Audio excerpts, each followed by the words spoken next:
بسم الله الرحمن الرحيم به نستعين إنه خير ناصر ومعين. Dear brothers and sisters, Assalamu alaikum wa rahmatullahi wa barakatuh.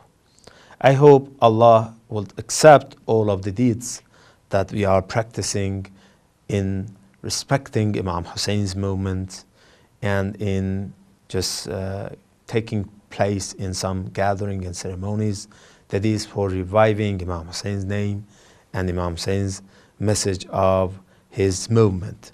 I hope all of us to be rewarded by Allah on this occasion, the occasion of Muharram and mourning days and sad days of Shia Muslims. One of the issues that is understandable from the movement of Imam Hussein, and it can be taken as a lesson for all of us, is loyalty of Imam Hussein's companions. You know, to understand the loyalty of Imam Hussein's companions and helpers in the battle of Karbala and Ashura, we have to focus on the meaning of Shia. There are so many people claiming that we are Shia. More than them, there are so many people who are believing they are Muslims. Okay? They're just uttering these words. I am a Muslim, I am a Shia Muslim, these kind of words. But indeed, Shia has very profound meaning. Some of the companions of Imam Hussein came to him and said, "Oh, Imam Hussein, we are your Shia." Imam said, "You added a new sin to your book of deeds by claiming that." They said, "Why? Is that sin to say we are your Shia?" Imam said, "Yes, it is, because you are telling lie. You are not honest in your Shiite or Shiism, being Shia. To be Shia means to follow Imam step by step in your life. But now you have so many wrong actions.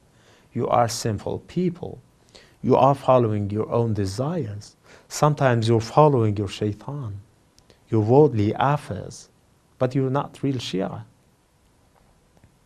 Instead, it's better to say we are lover of Imam Hussein. If you say we are lover, you're not liar.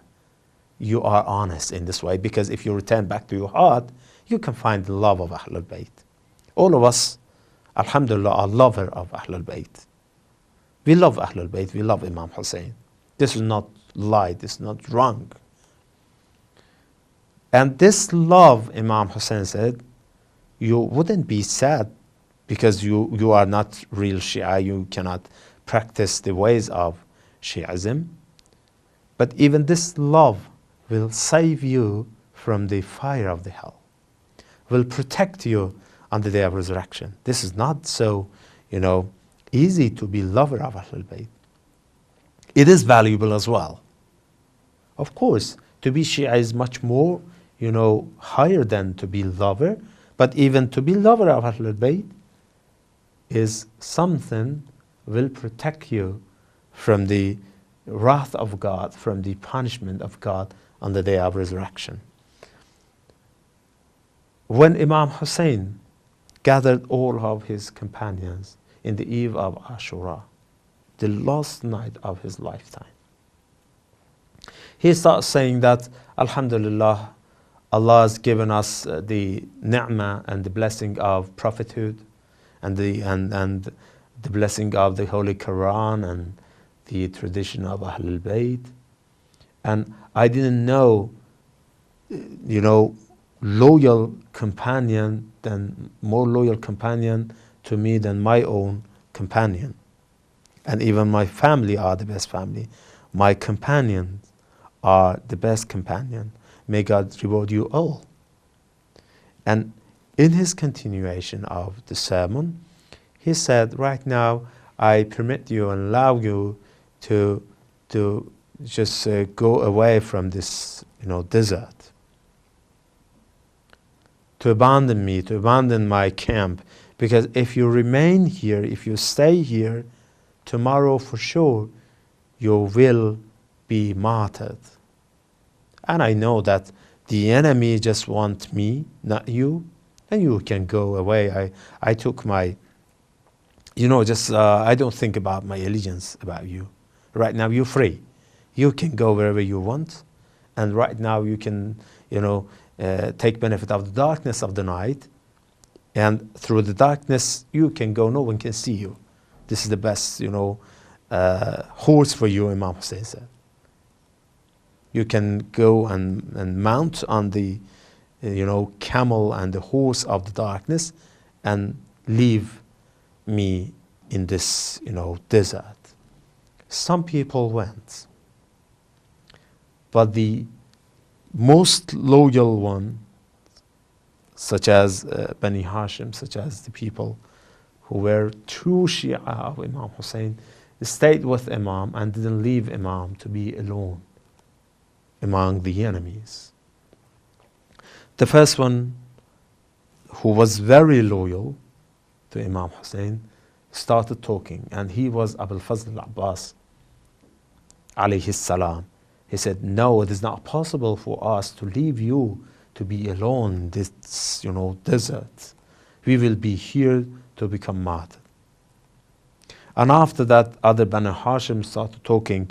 Imam said, the brothers of Aqil, sons of Aqil, brothers of Muslim. So martyrdom of Muslim is enough for you. You can go and just save your life. And they said, no, it is not possible, O Imam. If people ask us, why you left your Imam to be alone in that desert, what will we say for that? How could we answer that question? No, God forbid that day to see us to be alive and you to become martyred. We will be here to protect you, to support you until, God's, fate to come to us, martyrdom or something like that. The other companions started talking. Muslim ibn Usaja was the next one from the companions, not from Bani Hashim. He started saying, oh Imam Hussein, God forbid the day for me to leave you alone in this battle. I will protect you. This is, loyalty of the companions of Imam. Shia should be like this. He said, if people kill me, and then I return back to the life again, and to kill me for 70 times, I will not leave you alone and will be here to become martyr.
Dear viewers, we are talking about loyalty, one of the great virtuous quality that we can have and own as Shia Muslims. So Shia should be loyal to his Imam of time.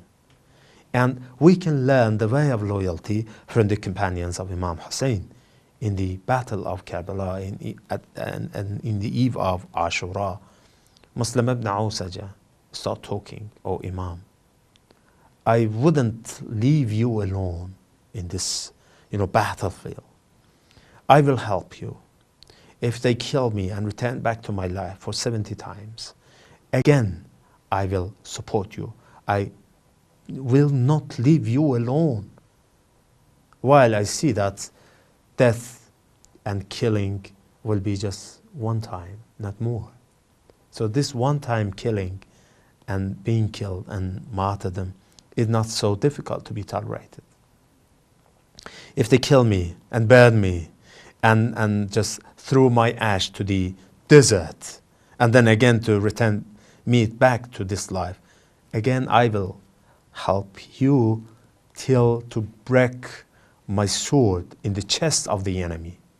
And if I couldn't find any weapon, any sword or the other things, I will find the stones of the desert of Karbala and throw these stones to the enemy. I will fight the enemy with all I have, with all my potentials. This is the greatest, example for loyalty. You see that some people have their own excuse in, rejecting some responsibility, some, duty in the society. And that was in the time of prophets and the time of Prophet Muhammad Islam and the others. And even in the movement of Imam Hussein, there were some people, Imam went to them and invited them for help. But they said, sometimes they said, okay, we have some properties, and these properties and belongings are dedicated to the other people. I have to just reach these things to those people, to give these properties to their own owners, and then return back. Some people say, I am old enough. I cannot fight, you see, Imam Hussein. But I have some horses. I can offer you these horses. But Imam rejected the horses and said, if you don't come yourself, then I don't need your properties and no your horses. These are excuses some people offer to reject their own responsibility in front of Imam. But what Muslim ibn Ausa just says is removing and forgetting about any excuse in supporting his Imam of time. If I have my sword, I will fight by this sword, with this sword. If I don't have anything, there are so many stones on the earth. So I will gather these stones and throw them to the enemies and protect you and support you. Even if they kill me and return me back to the life, again I will help you. So this is just forgetting about any excuse and just sacrificing himself to Imam of time. This is the greatest loyalty. And after that, Zuhair ibn Qayn started talking and protecting Imam by the words saying that, oh Imam, if people kill me and then Allah revives me and returns me back to the life and repeats this action for 1,000 times, again I will support you. Again I will not, leave you alone to be alone among the enemies of God. 1,000 times. You see, that's very interesting and high understanding of the responsibility in front of Imam. And after that, the other people talked in this way. And when Ashura and the noon of Ashura arrived, people, the enemy of Imam Hussein, saw that loyalty in practice. That people, used to just say, oh Imam, we are ready. They just wanted to support Imam Hussein and Bani Hashim in advance. And none of Bani Hashim became martyred before, the other people, companions, became martyred. All of the companions that they were, not in close relations with Imam became martyred. And after that, there was time, loyalty of Banu Hashim. The first one was Ali al-Akbar, and the others, Qasim and the other people, came one by one and became martyred. And the last one, that is the example and the great example of loyalty in the desert of Karbala, was Imam's dear and beloved brother, Abul Fazl al-Abbas, alayhi salam. He is the symbol of loyalty, symbol of wafa and sacrifice. He sacrificed himself to his brother. And the great poets and poems were recited by Abul Fazl al-Abbas in the Battle of Karbala in defending Imam Hussein. And all of us know what happened to Abul Fazl al-Abbas. He wanted to go to the battle. It is mentioned about that point. But Imam Hussein didn't allow him to go, because he was the only person left to Imam Hussein. He was the backbone of Imam Hussein. He was the flag carrier of Imam Hussein. He was Sakka of Imam Hussein. And what happened to the hands of Abul Fazl Abbas, and to the eye of Abul Fazl Abbas, and the head of Abul Fazl Abbas? And at the last moment of Abul Fazl Abbas' life, Imam saw that he is crying. And Imam addressed that, are you suffering from your pain? I see that you are very painful right now. Imam said, no, I'm not crying. Abul Fazl Abbas said, no, I'm not crying for myself. I'm crying to you and your loneliness among the enemies of God. Thank you very much, brothers and sisters. Wassalamu alaikum wa rahmatullahi wa barakatuh.